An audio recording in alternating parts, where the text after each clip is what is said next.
Hello everyone, quantum number के lecture 3 में आपका वेलकम। तो आज का हमारा टॉपिक है स्पिन क्वांटम नंबर और शेप ऑफ ऑर्बिटल देखेंगे।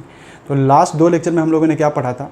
लास्ट दो लेक्चर में हम लोगों ने principal quantum number, azimuthal quantum number और मैग्नेटिक क्वांटम नंबर देखा था। तो चलिए आज का पहला टॉपिक हम लोग शुरू करते हैं, स्पिन क्वांटम नंबर, जिसे हम स्मॉल एस से डिनोट करते हैं। तो ये बेसिकली हमें क्या चीज़ के बारे में इन्फॉर्मेशन देता है?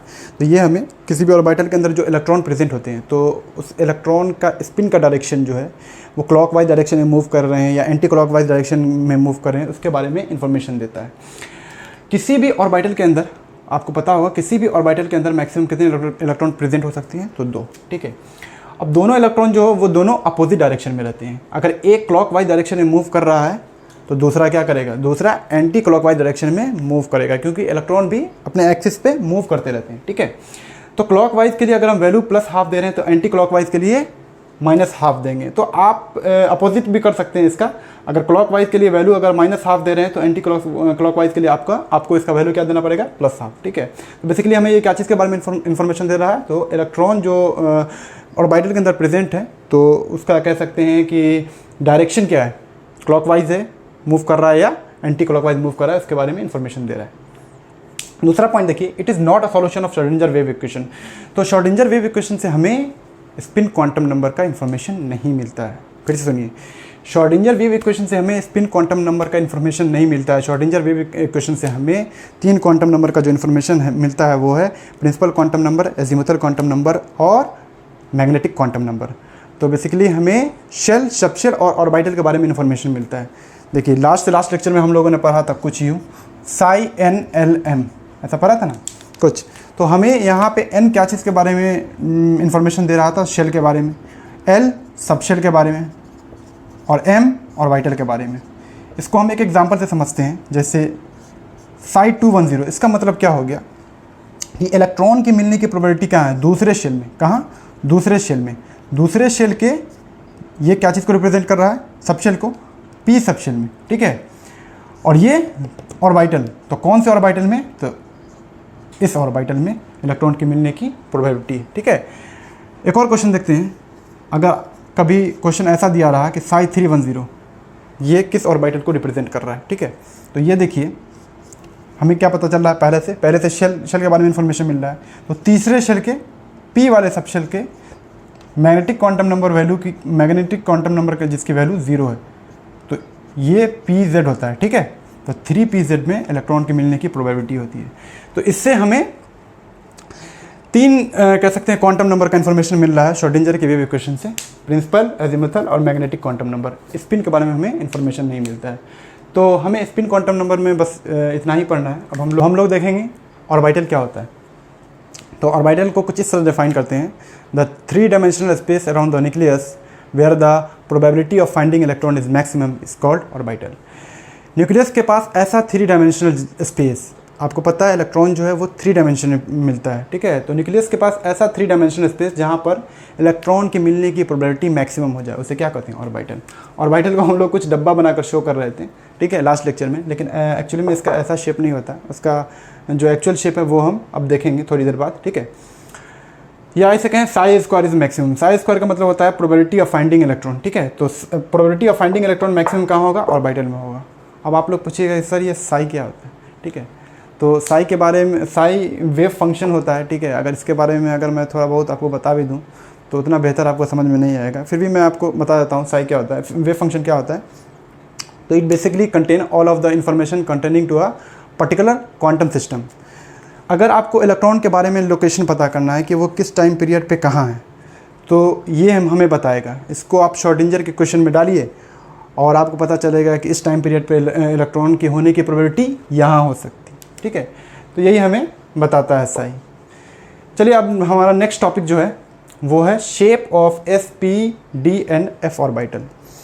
कि ये जो ऑर्बिटल है, s orbital, p orbital, d orbital या f ऑर्बिटल, इसका शेप कैसा होता है? ठीक है। तो देखिए s ऑर्बिटल जो होता है वो स्फेरिकल शेप का होता है, स्फेरिकल शेप का। ठीक है।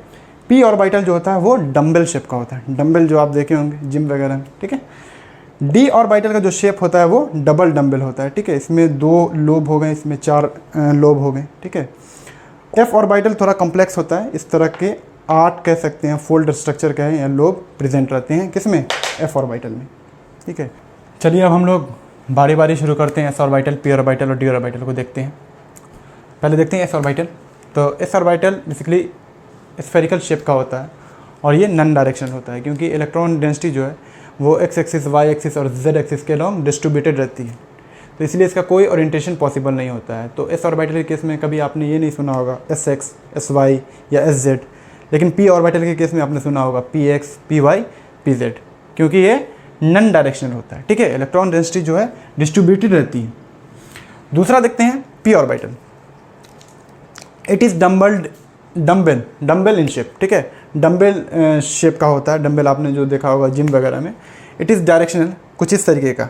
ठीक है, शेप इट इज़ डायरेक्शनल, ये डायरेक्शनल होता है। इलेक्ट्रॉन डेंसिटी जो है किसी एक्सिस पे मिलेगी। ठीक है, किसी पर्टिकुलर एक्सिस पे, एक्स एक्सिस पे मिल सकती है, वाई एक्सिस पे मिल सकती है या जेड एक्सिस पे मिल सकती है। ठीक है, P orbital are of 3 types, ये 3 तरीके का होता है, P X, P Y, P Z. Last lecture में हम लोगों ने डब्बा बनाकर समझा था कि पी स्ट्रक्चर के अंदर कितने ऑर्बिटल हो रहे थे, तो 3, अब -1, 0 और 1 करके नंबरिंग दिया था। ठीक है, तो आज जो है हम एक्चुअल मीनिंग समझेंगे। ठीक है, तो बस इतना जान लीजिए कि ये पी जेड की वैल्यू, ये 0 जो है इसको पी जेड मान लीजिए, और पी एक्स इसको पी वाई मान लीजिए। आप इसको भी पी वाई मान सकते हैं, इसको पी एक्स भी मान सकते हैं। ठीक है, और 0 को मान लीजिए पी जेड। ठीक है, 3 ओरिएंटेशन पॉसिबल, इसका 3 ओरिएंटेशन पॉसिबल है जो हम लोग इस पिक्चर में देख रहे हैं। इलेक्ट्रॉन डेंसिटी कह सकते हैं किसी एक्सिस के अलॉन्ग है, एक्स एक्सिस पे मिल सकती है, वाई पे या जेड पे मिल सकती है। ठीक है, electron density of P X, P Y and P Z are along the axis. Electron density जो है P X, P Y, P Z की इलेक्ट्रॉन डेंसिटी जो है कहाँ मिलेगी, एक्सिस पे। ठीक है, इस केस में देखिए इस एक्सिस पे ये यहाँ पे इलेक्ट्रॉन डेंसिटी है। पी जेड में देख लीजिए ऐसा होता है, पी वाई में कुछ ऐसा होता है, इतना दूर में इलेक्ट्रॉन पाया जाएगा।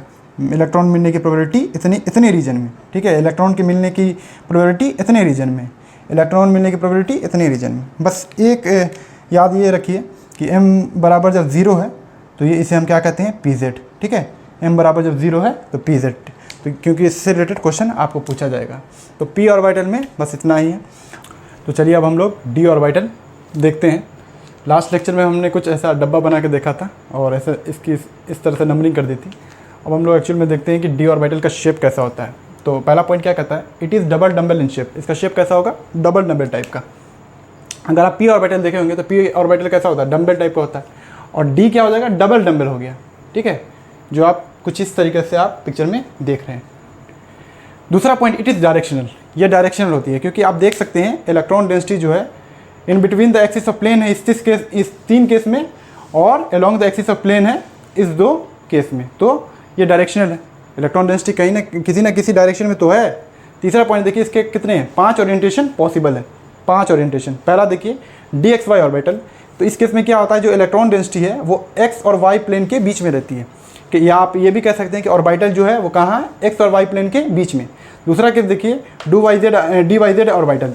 इस केस में क्या होता है, इलेक्ट्रॉन डेंसिटी जो है जेड और वाई ऑर्बिटल के बीच में प्रेजेंट रहती है। या आप ये भी कह सकते हैं कि ऑर्बिटल जो है वाई और जेड प्लेन के बीच में है। तो अब चूँकि ये 3D फिगर होता है ना, तो मैं आपको बोर्ड पे समझा रहा हूँ। एक्चुअली में अगर मान लीजिए ये एक्स एक्सिस है, ये वाई है, तो जेड एक्सिस ऐसा होता है। ठीक है, इधर तो यहाँ पे समझा पाना तो इट्स नॉट पॉसिबल, ये 3D फिगर है। ठीक है, तो इसलिए मैं समझा रहा हूँ। शेप तो सेम रहेगा ना, बस ओरिएंटेशन का फ़र्क है। ठीक है, तीसरा देखिए डी जेड एक्स ऑर्बिटल। तो इसमें क्या होता है, इसमें भी जो इलेक्ट्रॉन डेंसिटी है या इलेक्ट्रॉन डेंसिटी है वो जेड और एक्स प्लेन के बीच में रहती है। ये 2 केस काफ़ी इंपॉर्टेंट है। ठीक है, इससे पूछा जाता है क्वेश्चन। ये चौथा देखिए D X square Y square. इस केस में क्या होता है, जो इलेक्ट्रॉन डेंसिटी है ये along the axis of plane आ जाती है। कहाँ, along the axis of plane. या आप कह सकते हैं ऑर्बिटल जो है वो कहाँ आ रहा है, along the axis of plane में।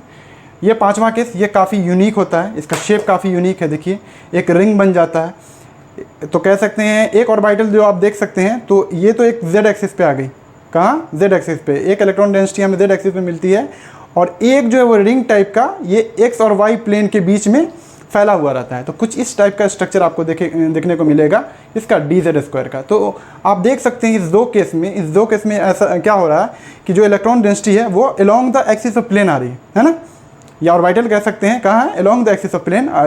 इस 3 केस में क्या है, इस 3 केस में कि जो ऑर्बिटल है या इलेक्ट्रॉन डेंसिटी है वो कहाँ है, एक्स और जेड प्लेन के बीच में है। तो ये क्वेश्चन पूछा जाता है।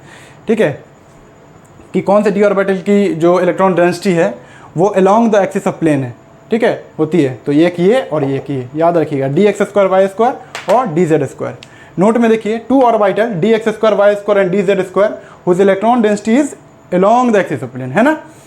ये दो ऐसा ऑर्बिटल होता है जिसकी इलेक्ट्रॉन डेंसिटी जो है along the axis of plane होती है।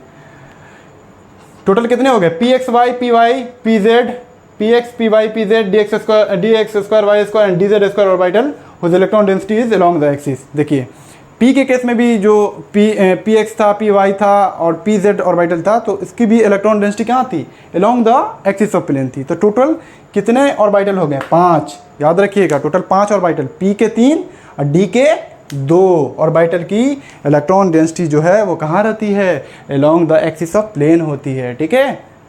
चलिए, तो ये था डी ऑर्बिटल। अब हम लोग देखते हैं एफ ऑर्बिटल।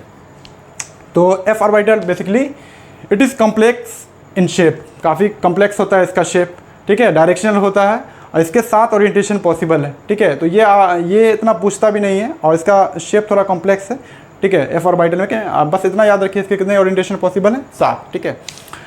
5वां है एक्सियल ऑर्बिटल। और एक्सियल ऑर्बिटल किसे कहते हैं, तो वैसे ऑर्बिटल जिसकी इलेक्ट्रॉन डेंसिटी कहाँ हो जाए, प्रेजेंट रहे along the axis of plane, ठीक है। वैसे ऑर्बिटल जिसकी इलेक्ट्रॉन डेंसिटी कहाँ हो, along the axis of plane. तो कौन कौन से ऐसे ऑर्बिटल हैं, एक ये हो गया, एक ये हो गया, है ना, D X square Y square D Z. देखिए इलेक्ट्रॉन डेंसिटी कहाँ है, along the axis of plane.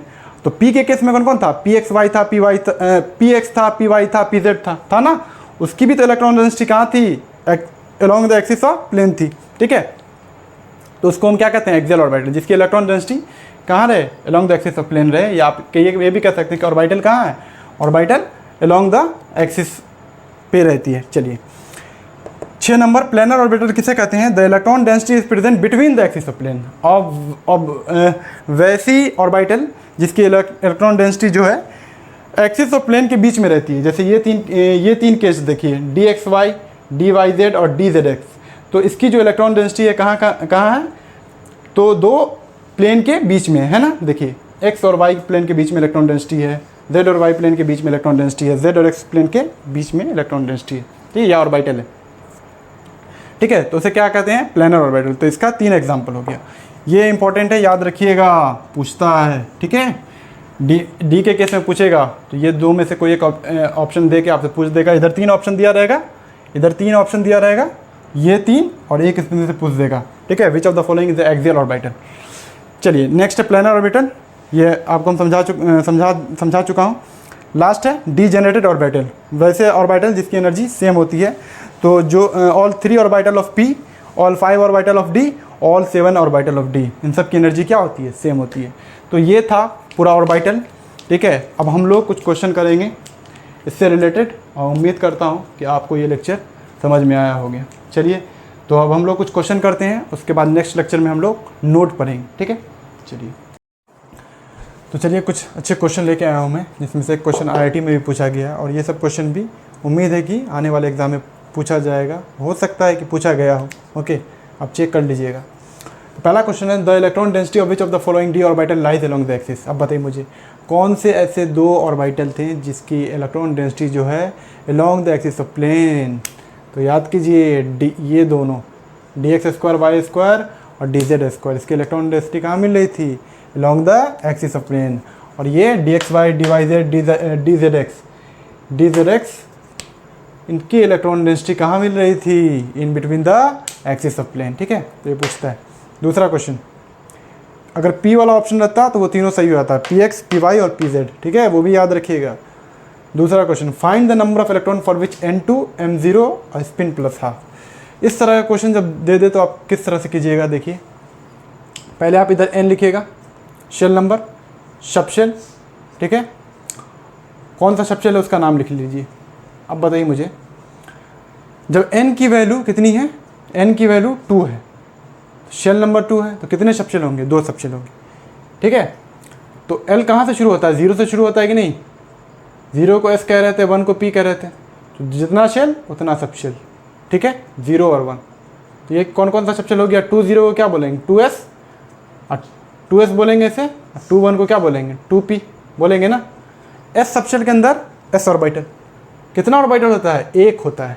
निकाल लीजिए, m बराबर -L2 प्लस L0 इस केस में। तो 0 to 0 मतलब 1 0, तो इस डब्बा का नाम क्या रख देते थे? 0।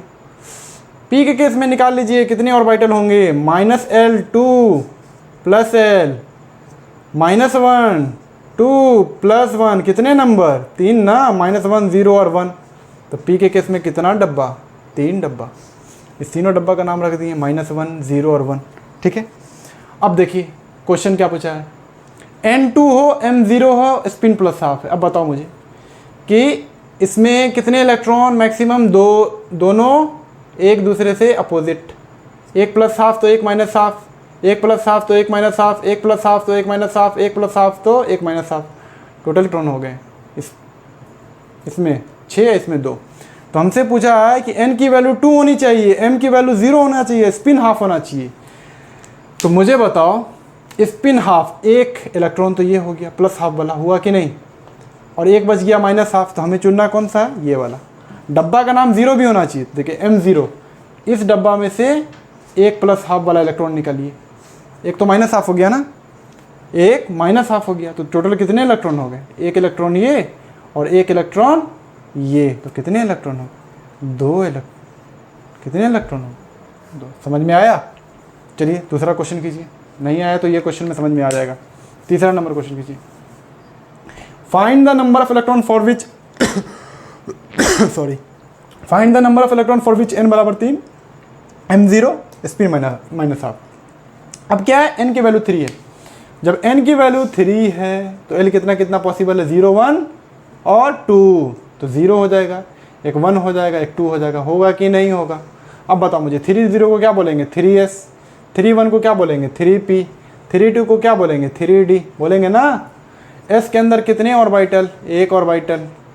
p के अंदर कितने ऑर्बिटल? निकाल लो, -L2 प्लस L, m बराबर -L2 प्लस L।